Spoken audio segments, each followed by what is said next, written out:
Salve, salve, galerinha! Suave! Sejam bem-vindos a mais um Caverna do Morcego, invadindo nossa casa com muita política e marxismo. Antes de tudo, não se esqueçam de seguir a gente lá no Twitter e no Insta, @morcego_, Marcos_, e também @ibamberádio. Lembrando que a gente está em todas as plataformas de podcast e também no site da Ibambe, vai ter tudo lá embaixo. Para entrar em contato comigo, tanto nas redes sociais quanto no meu e-mail, vou deixar logo abaixo. E agora, bora lá pro episódio.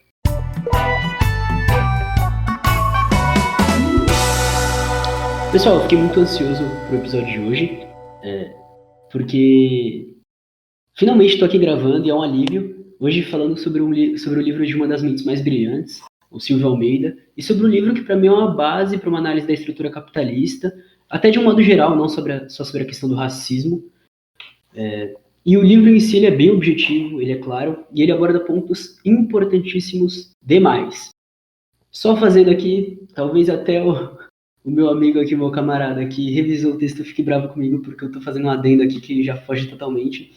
Mas eu tô gravando no dia 20, e na noite do dia 19 pro dia 20 de novembro, ocorreu um incidente no Carrefour, onde eliminaram mais um corpo negro, porque é isso que o sistema faz. Eu vou abordar sobre isso durante esse podcast.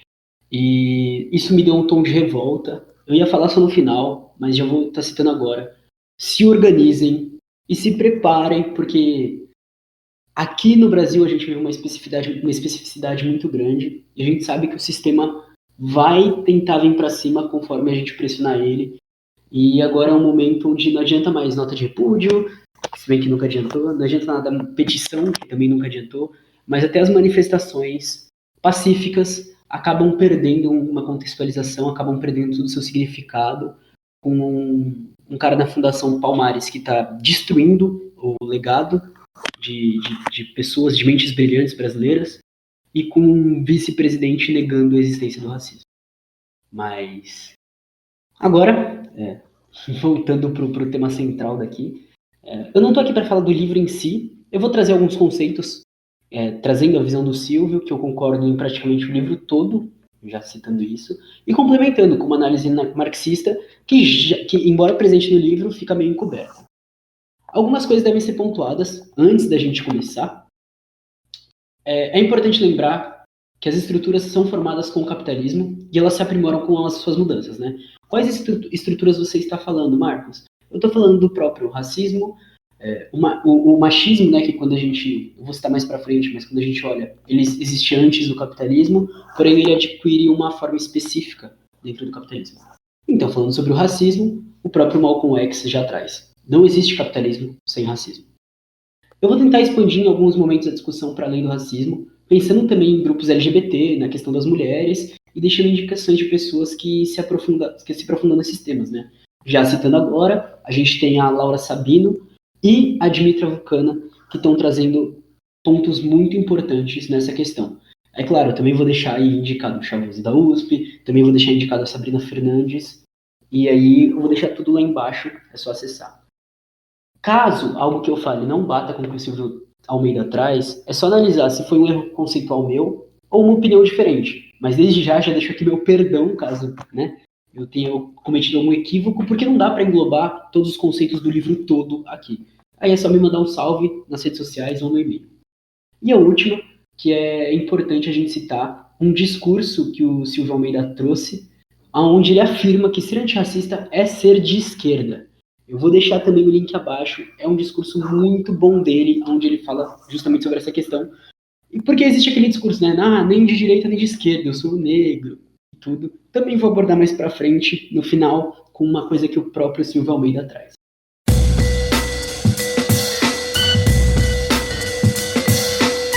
A primeira questão a ser proposta é a história do conceito de raça. É importante nos situarmos de quando surge esse conceito e como ele se consolida, tanto na prática como no imaginário social. Portanto, a primeira análise vai partir justamente da criação que vem de um pensamento racial europeu, de dominação, e se solidifica, sobretudo, como uma visão ocidental de raça, como apresentado por Achille Mbembe em sua obra Crítica da Razão Negra. Essa obra é muito citada, a obra não, né? O escritor é muito citado por Silvio Almeida, então fica aí uma leitura recomendada. Após isso, temos teorias como as iluministas, que promovem as revoluções liberais.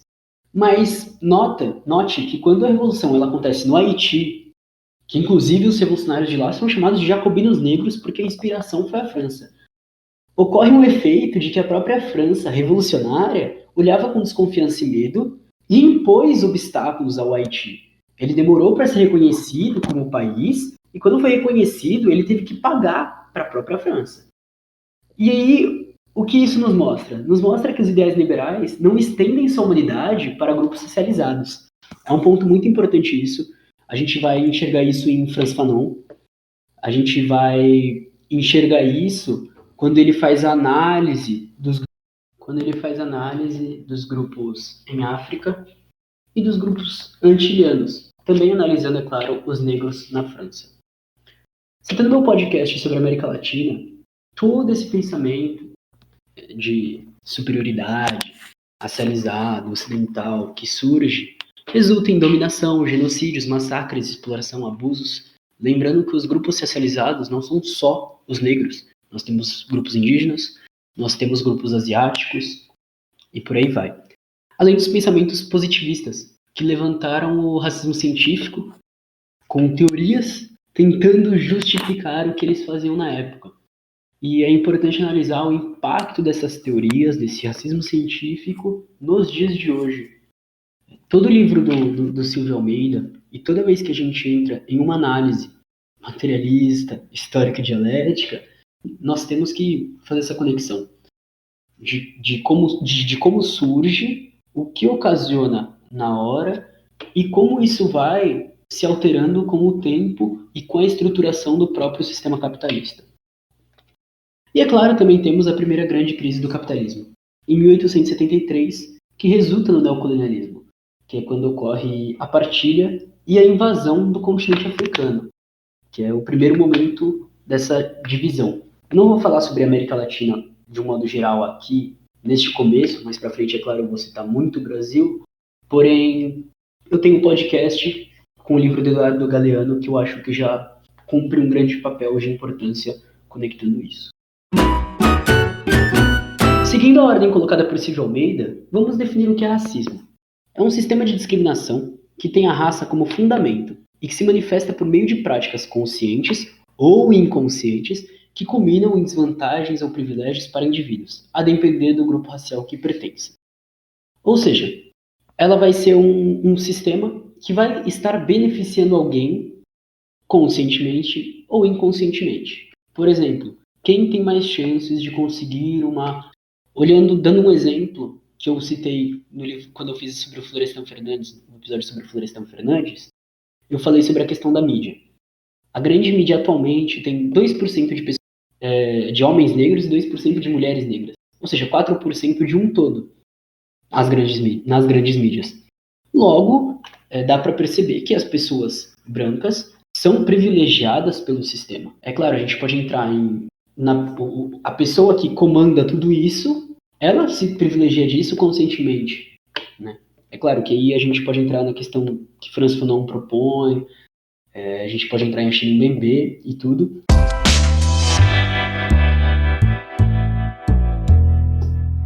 Surge então uma concepção individualista do racismo. Sendo assim, seria como se fosse um fenômeno isolado, um desvio moral, um mau comportamento e não um problema real presente nas relações concretas. E disso surge que apenas certas pessoas precisam ser mudadas. E frases de efeito como somos todos humanos ou tenho até amigos negros. Dá um exemplo disso que aconteceu recentemente, no caso do entregador que foi rechaçado pelo cara que estava comprando. E aí, no outro dia, todo mundo falando, não, mas ele tinha problema mental e não sei o quê. Primeiro que uma pessoa com deficiência, ela não deixa de ser uma pessoa. Não é porque ela tem alguma deficiência que ela vai ser uma pessoa racista. Isso é ilógico. Isso é desumanizar e desmoralizar uma pessoa com deficiência. É você tirar ela da condição de pessoa. E segundo, que isso acaba ocasionando sempre desculpas. Tem um vídeo do Kedney Silva que ele lançou recentemente, onde ele fala sobre como as desculpas que as pessoas brancas e ricas dão para não serem acusadas de racismo. E é justamente isso. Surgem desculpas que são ilógicas, porque traz essa concepção individualista. O próprio Carrefour, na nota que soltou hoje, soltou como uma questão individual, aconteceu um episódio, é uma coisa separada, não é algo comum. Porém, quando nós olhamos para músicas do Facção Central, ou seja, a gente está falando antes dos anos 2000, já tem a citação de como o Carrefour age. Não é o primeiro caso, nos últimos 4, 5 anos, de pessoas sendo mortas no Carrefour. Essa é a contradição que a gente tem com a concepção individualista. E aí, o Silvio vai apresentar a concepção do racismo institucional. Mas antes, o que são as instituições? O Silvio explica que são formas de orientar, rotinizar e coordenar comportamentos que não apenas orientam a ação das pessoas em sociedade, como as tornam normalmente possíveis. Além disso, as instituições proporcionam relativa estabilidade aos sistemas sociais. Então, vamos lá. As instituições, elas vão ser essas... É porque é impossível coisificar a instituição, mas vocês já entenderam que ela é uma concepção dentro da sociedade que tenta, entre aspas, formar um padrão. Vamos colocar assim, formar um padrão. E aí, os sistemas sociais eles só vão se estabilizar conforme as instituições, nessa questão de tentar promover estabilidade também, absorvam os conflitos e antagonismos da vida social. Um exemplo claro, o sistema de justiça. Se ocorre alguma injustiça, o objetivo do sistema é absorver esse conflito e resolver, pelo menos deveria ser. Sendo assim, as instituições seguem o padrão e técnicas de controle de acordo com a luta pelo monopólio do poder social. E aí entra um outro fator. As instituições seriam, assim, atravessadas pelos conflitos existentes. Portanto, o racismo, assim como outras opressões, a atravessariam, que é justamente o ponto que nós queremos chegar. Porém, historicamente, institucionalmente, politicamente e socialmente, o racismo foi utilizado como forma de poder. E as instituições são compostas e atuam conforme quem tem o seu controle. Podendo trabalhar aí com as relações de Marx e Engels, dentro de suas coletâneas de livros, e indo até Gramsci falando sobre hegemonia, falando sobre essa questão desse domínio. E o que as instituições fazem, já que elas são atravessadas pelo racismo e se utilizam do poder para manter a ordem? E eu acho que essa é uma pergunta muito interessante para a gente se fazer, quando nós olhamos para esses sistemas, quando nós olhamos para as instituições. E com instituições a gente pode olhar para as questões da instituição da família, da igreja, da justiça, instituição policial, prisional, o próprio poder político como um todo. Mas isso nós vamos deixar mais para frente, porque o controle da economia, o poder político, as instituições escolares e o próprio Estado, eles vão ser responsáveis por prejudicar os grupos discriminados e muitas vezes criminalizados. Mais para frente, nós retornaremos nisso.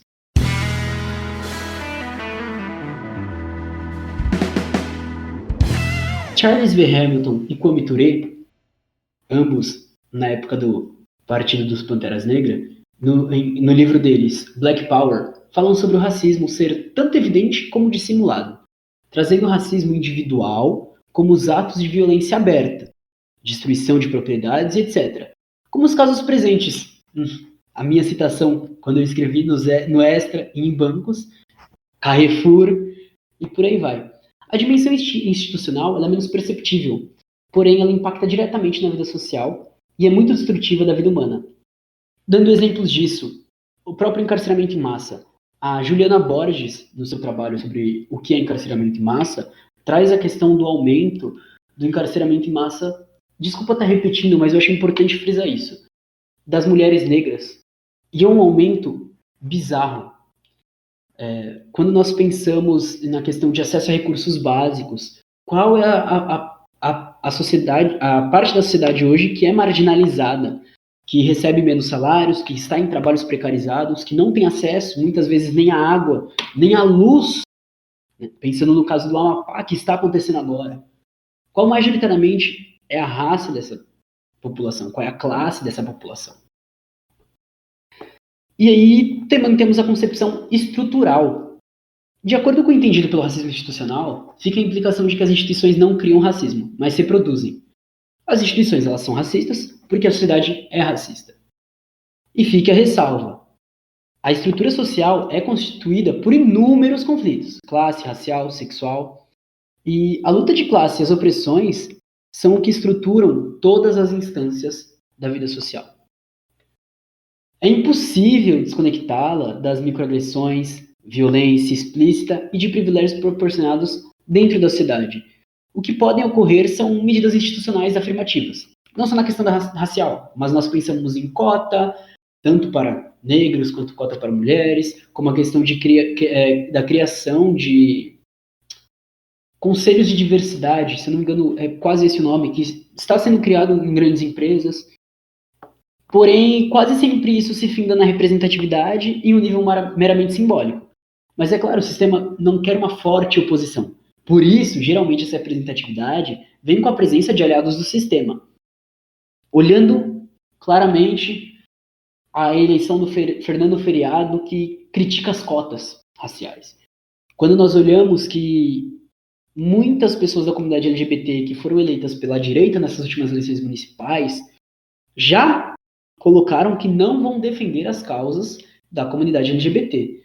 E isso é extremamente preocupante. A ação dos indivíduos é orientada e muitas vezes só é possível por meio das instituições, sempre tendo como pano de fundo os princípios estruturais da sociedade, como as questões de ordem política, econômica e jurídica. Fazendo um apanhado de tudo, é justamente um processo histórico e político que culmina na produção e reprodução do racismo, como uma prática social e institucional cotidiana, além de o manter vivo, sempre se renovando e atualizando conforme as necessidades do sistema capitalista.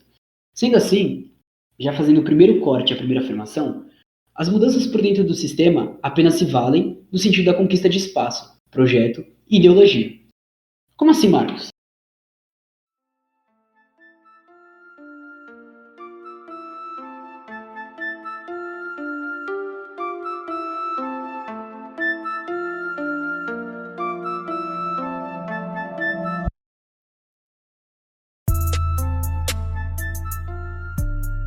Para nos expressarmos, necessitamos ocupar esses certos espaços onde possamos disputar projetos políticos, a mentalidade das pessoas e combater a ideologia dominante. A ideologia, para Silvia, é o modo como supomos em nosso pensamento como as relações concretas se dão, e não necessariamente como elas realmente acontecem. Ela é apreendida por nós ao longo da nossa socialização nos mais diferentes espaços, família, escola, amigos, trabalho e etc. A ideologia burguesa tenta a todo momento minimizar o racismo e culpabilizar terceiros, enquanto os projetos de necropolítica avançam. Explicarei necropolítica mais à frente.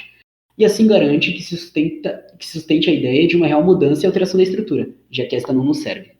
Então é justamente essa questão de disputarmos esses espaços para conseguirmos colocar os nossos pensamentos do jeito mais óbvio possível e do jeito mais claro.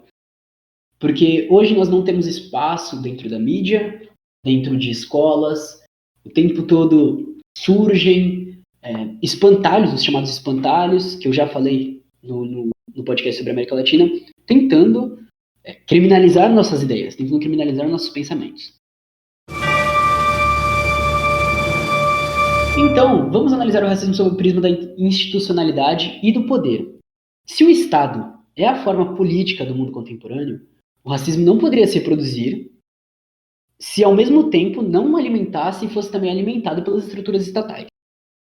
Dando exemplos, regimes colonialistas e escravistas, o regime nazista, o apartheid na África do Sul e o Jim Crow nos Estados Unidos. O Estado moderno ou é racista, como os exemplos dados, ou racial, determinado estruturalmente pela classificação racial, que é o que nós temos aqui no Brasil, por exemplo, sem existir uma terceira opção. Dentro das teorias liberais, embora eu não quisesse citar elas, é importante trazer isso, o racismo quase não é tratado, e quando é abordado, é visto como irracional, justamente por causa daquela lógica individualista. Porém, até hoje, nenhuma delas consegue passar com explicações ao regime que ocorreu nos Estados Unidos, nem na África do Sul. As teorias liberais tendem a ser reducionistas e passar de uma forma rasa por certas problemáticas, geralmente caindo em um conceito vazio e sem resolução.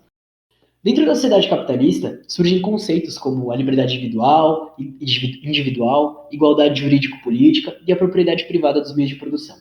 devido à sua formação mercantil, que necessitava disso para a formação de mercado e estabelecimento dos contratos, ou seja, elementos fundamentais do mundo moderno. É importante, então, a relação econômica da estrutura para entendermos a política assumindo a forma Estado no mundo contemporâneo. Alguns dos papéis do Estado no capitalismo são a manutenção da ordem, dominando pela coação física ou pelo domínio ideológico, olhando, por exemplo, para ações policiais e para ações midiáticas.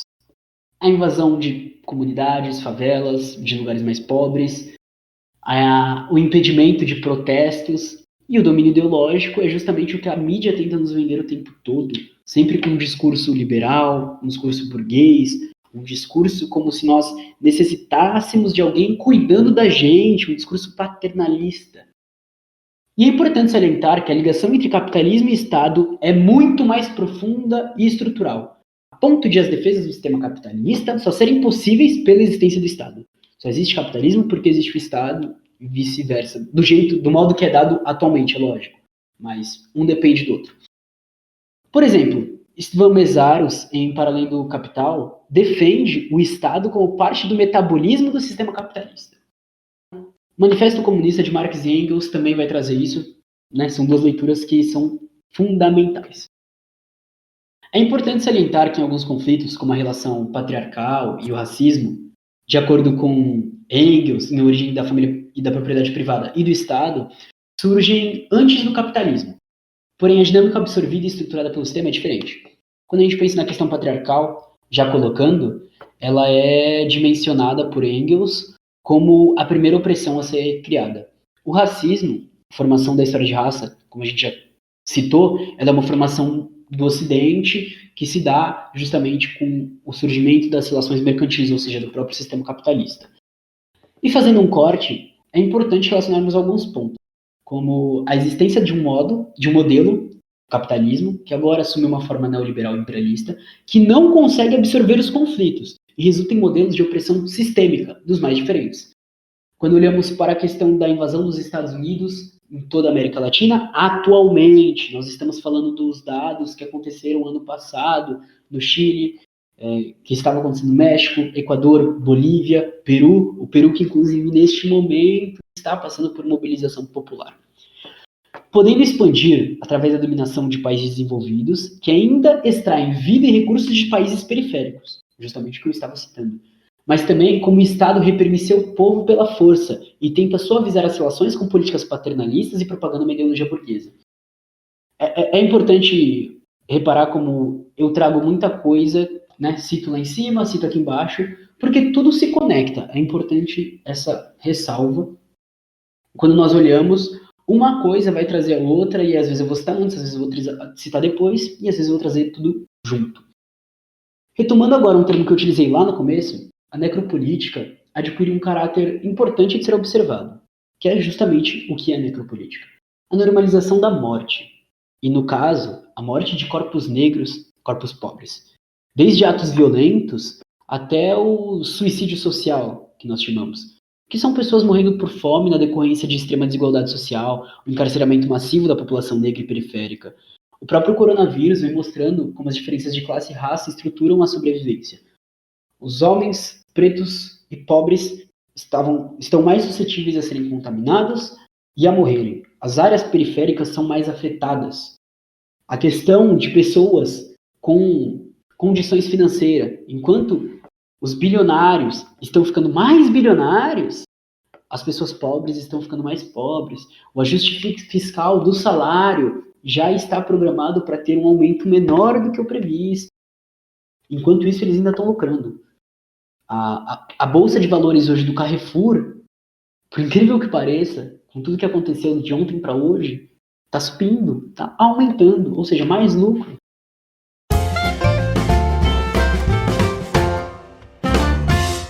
E agora a gente vai entrar numa parte muito interessante e eu vou tentar explorar o seu ódio dentro disso, não por simplesmente para você ficar puta e pá, e tô brava, não, mas para chamar você para mobilização.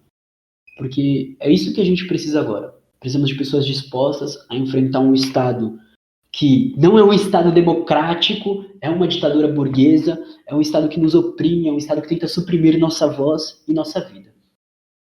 e a entrada no estudo sobre o direito. Eu recomendo ler o livro para um aprofundamento maior. Meu foco não vai se concentrar tanto nesse começo apresentado pelo professor, embora seja uma parte amplamente necessária para um estudo geral, mas meu foco é como a gente enxerga a questão do direito e o que acontece, desde a questão puramente burocrática até as instituições policiais, como expressão de arma de controle e poder. O direito tido como norma são regras postas e supostamente garantidas pelo Estado. Leis, códigos e normas seriam a expressão do que chamamos de direito. Mais à frente, nós apontaremos as falhas e os problemas. Temos também o direito como poder. Para exemplificar, Michel Foucault o denomina como mecanismo de sujeição e dominação. Concepção que pode ser vista em situações concretas, como em abordagens policiais, audiências de custódia e as más condições de vida em prisões. O direito, por ser tecnologia de controle social, seria um meio para ações afirmativas e absorção de conflitos. Porém, o que a história nos mostra é a união entre direito e racismo. Com a ascensão de grupos políticos racistas, o direito permitiu regimes previamente citados com visões, com massacres de grupos. E a volta de grupos da extrema-direita mostra que existe uma legalidade que condena o racismo, mas efetivamente essa política age de forma extremamente seletiva, livrando diversas vezes aqueles que possuem poder econômico, mas atingindo pessoas pobres e mais vulneráveis socialmente. Vamos para uma análise, eu não vou me aprofundar, mas citando Angela Davis, em Estariam as Prisões Obsoletas, a própria Juliana Borges, retomando ela, e o caso da Mari Ferrer.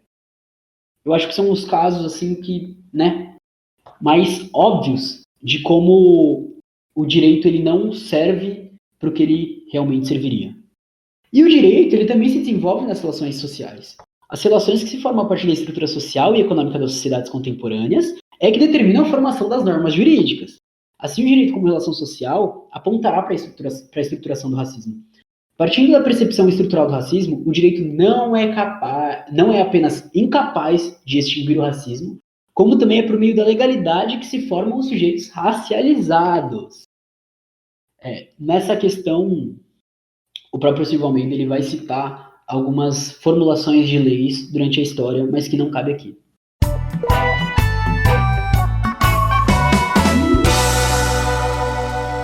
Começando pelo fim, é importante tratarmos sobre os avanços dentro do direito, que nós tivemos alguns. Leis antirracistas, de cotas, o acesso à educação e a ensinos de matriz afro-indígenas, embora insuficientes, dentro da nossa estrutura é o que o sistema permite. São pequenos passos que nós podemos conseguir, como a entrada de mulheres negras, trans, indígenas e quilombolas, que ganhou uma força, embora ainda pequena, nas eleições municipais de 2020. Mas até onde a questão do direito tem nos ajudado? Poderíamos falar sobre as leis trabalhistas, o forte retrocesso, a falta de amparo do Estado. Mas vamos pensar em alguns outros pontos que, citando novamente, não tem como fugir disso, que eu acho que é o ponto principal. Atualmente nós temos cerca de 10 milhões de pessoas no Brasil que não irão se alimentar todos os dias da semana. Nós tivemos um grande aumento no preço do alimento dentro dos mercados. E existiam medidas que poderiam ser tomadas politicamente.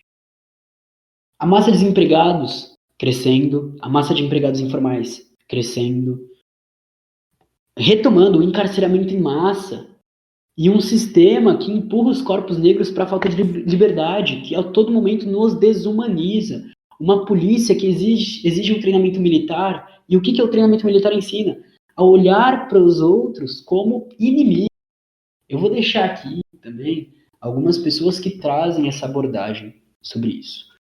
Essa desumanização ela começa antes da prisão. Começa do ideal que se tem sobre os corpos periféricos, que muitas vezes se inicia na mídia, e reportagens que a mídia burguesa produz, como nos jornais policiais, como em papéis que são propostos, que são papéis que reduzem o negro a uma visão preconcebida.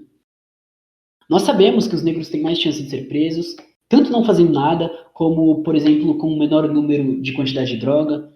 Também devemos ir para a instituição policial, a criação como defesa real e até hoje utilizada para proteger os endinheirados e vulnerabilizar as periferias. Como já disse, deixarei tudo abaixo.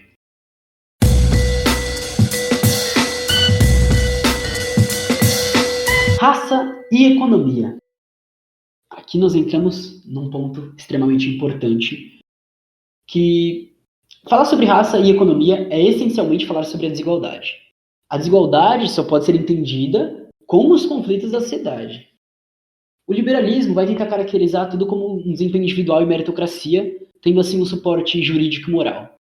O sociólogo negro Oliver Cox, em seu livro Casta, Classe e Raça, propõe que o racismo deriva das relações econômicas capitalistas e compõe um aspecto essencial da luta de classes. Sendo assim, o racismo seria integrante das relações socioeconômicas. A base da constituição da sociedade capitalista, a troca mercantil, não é um dado natural, mas uma construção histórica.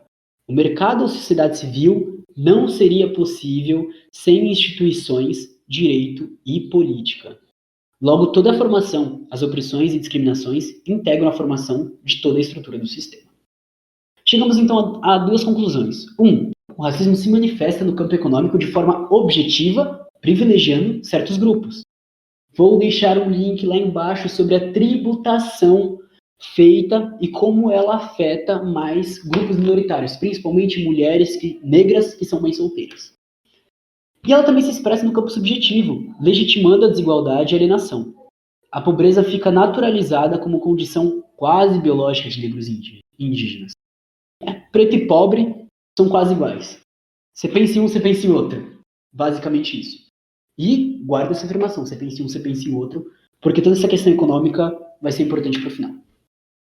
O racismo também normaliza a superexploração do trabalho, que ocorre principalmente na chamada periferia do capitalismo, com a lógica colonialista. O racismo, então, não é estranho à expansão colonial e à violência dos processos de acumulação primitiva do capital. Pelo contrário, ele se une a isso. Analisando 3 pontos. 1. A existência do racismo e superexploração nos países centrais, dirigindo tanto a nacionais quanto aos imigrantes. 2. O racismo se manifesta fora das relações de produção, como na violência policial. 3. A formação social pode abrigar diferentes modos e níveis de exploração, como um trabalhador assalariado e com direitos, e outro em condições análogas à escravidão, inclusive na mesma cadeia produtiva. Então vamos olhar para 2 conceitos. O de subsunção formal do trabalho ao capital e subsunção real do trabalho ao capital, ambos utilizados por Marx na descrição das frases constitutivas das relações de produção capitalista. Na subsunção formal do trabalho, o trabalhador continua sendo dono da técnica da produção, porém agora assalariado. Na subsunção real, a produção está totalmente sob o controle do capital. A automação do processo produtivo e o avanço tecnológico tornaram o trabalho realmente abstrato. As características e habilidades individuais se tornam indiferentes. É um processo que acontece muito agora. E aí ele vai dissertar sobre os 3, analisando a relocação do mercado e a possibilidade da coexistência do trabalho assalariado até o mais próximo ao trabalho escravo. Porém, não cabe me alongar a isso, apenas queria apresentar estes conceitos para fechar este capítulo do livro, analisando a consolidação da estrutura capitalista em cima da exploração da mão de obra. Leiam o que o próprio professor traz, os livros e as indicações dele. Agora, embora o livro continue, aqui eu vou me desprender dele e apenas retornarei em um ponto logo à frente. O que fica claro com tudo isso é justamente a estrutura que, além de formadora, mantém e atualiza as diferentes formas de expressão, tanto no campo jurídico como no campo político, econômico, cultural, social e por aí vai. Precisamos, então, analisar todo o processo de formação e constituição da estrutura, desde o sistema mercantil até o neoliberalismo. Como marxista, sugiro que utilizemos o método do materialismo histórico dialético, onde eu vou deixar algum vídeo que explique mais facilmente este método, que dê uma introdução para isso, porque é importante ler melhor para entender. Tendo isso em conta, é importante outra pergunta. O que podemos fazer agora? Meu revisor colocou, a gente tem que utilizar a praxis. E como eu já ia trazer Paulo Freire nessa questão, a psicologia do oprimido, é justamente unir a teoria e a prática revolucionária para construir lugares seguros, nos protegermos e protegermos ao nosso.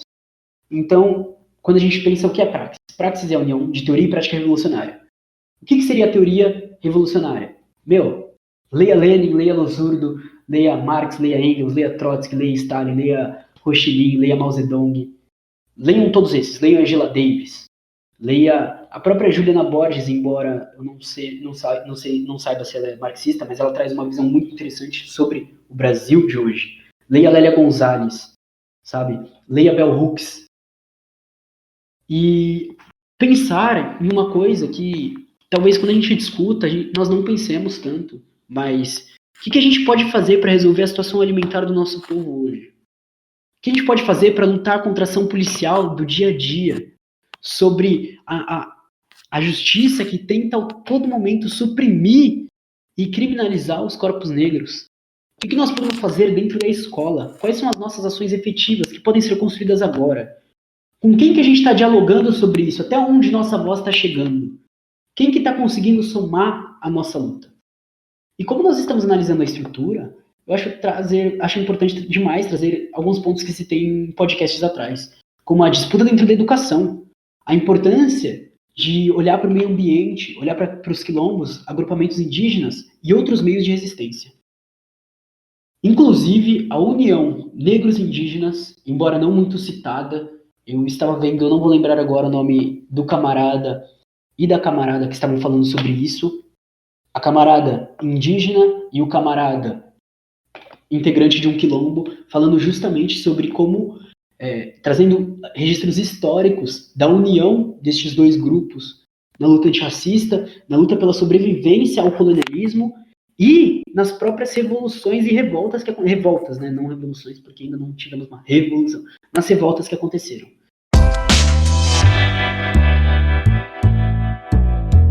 Se o direito, a política, nada dentro do sistema é capaz de eliminar isso, existe alguma opção? Bom, é por isso que eu estou aqui. Eu sou marxista, tanto pelo método de análise, que vai focar nas relações concretas, mas também pela prática revolucionária, visando outra construção de sociedade, sem perder a esperança e cada dia mais alimentando e sendo alimentado por camaradas em diversos lugares do Brasil, do mundo, quando eu estou no YouTube, quando eu estou vendo um podcast, quando eu entro no meu Twitter. E antes de encerrar, uma pergunta é colocada pelo Silvio. Classe ou raça? O que vem primeiro? E a minha visão se aproxima muito dele, que é um falso dilema. Eu vou desenvolver agora, se liga. Quando nós olhamos para a classe, né, colocando a proposição de Marx e Engels, a gente separa em proletariado e burguesia, sem olhar para subdivisões, olhando, tá? Mas numa sociedade que ela é atravessada pelo racismo, que ela é fundada no racismo, que vai estar, por exemplo, na questão econômica, ela vai diretamente influenciar a formação da massa proletária. Ela vai diretamente influenciar os processos jurídicos e políticos dentro do sistema. Então, se nós olharmos, por exemplo, para os índices de pobreza, então é crucial olharmos para o racismo como algo gerado e aprimorado pelo sistema capitalista. Portanto, dinâmica crucial para analisarmos, dentro da sociedade brasileira, como elemento constituinte e formador da nossa sociedade, e como elemento crucial ao pensarmos em uma real mudança. Quando nós pensamos em unir a teoria e a prática, nós temos que fazer uma análise das relações concretas, né, do nosso objeto de análise, que no caso seria o Brasil. As relações que estão agora são relações diferentes de outras revoluções, de outras revoltas, de outros tempos históricos. E a nossa sociedade é constituída de uma forma X. O que nós temos é uma base de como fazer. Mas também devemos construir com as nossas particularidades. E eu acho que isso é o mais importante. Nós entendemos essas particularidades, estudarmos essas particularidades e unirmos o que nós tínhamos com o que nós estamos tendo hoje. E aí a gente consegue dar um passo.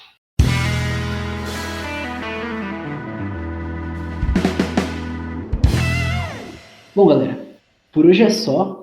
O seu podcaster da Praxis vai ficando por aqui. Mas lembrando, se organizem em coletivos, organizações, partidos políticos, no que você conseguir que seja algum método de resistência. Acho que, por mais que a gente não saiba se a revolução em si vai acontecer, né, daqui a pouco tempo, nós sabemos que o Estado parece que está começando a pesar mais em cima da gente, e o que nós fazíamos já se tornou insuficiente. Nós precisamos fazer mais. Aproveitando o que está acontecendo na Bolívia, no Chile, no Equador, no Peru, talvez seja a hora de realmente uma força de construir algo mais forte diante disso. Não se esqueça que vai estar tudo referenciado aqui embaixo, vai estar por ordem do que foi citado, Então, se você olhar lá embaixo também já vai dar ordem. Bom, agora tá no final também, não adianta falar isso. Mas não se esqueça de seguir nas redes sociais, @Morcego Martins e @Ibube Rádio. Manda pra geral. Para entrar em contato com a pessoa que está me revisando, eu vou deixar o e-mail também lá embaixo, vai estar para cima, é lógico, porque ele trampa disso, então dá um salve lá que a revisão ficou massa, melhorou meu texto muito, muito, muito. E muito obrigado para quem ouviu até aqui, se cuidem, que Marques esteja conosco. Como diz o João, paz entre nós, guerra aos senhores. Beijo, beijo, beijo, beijo!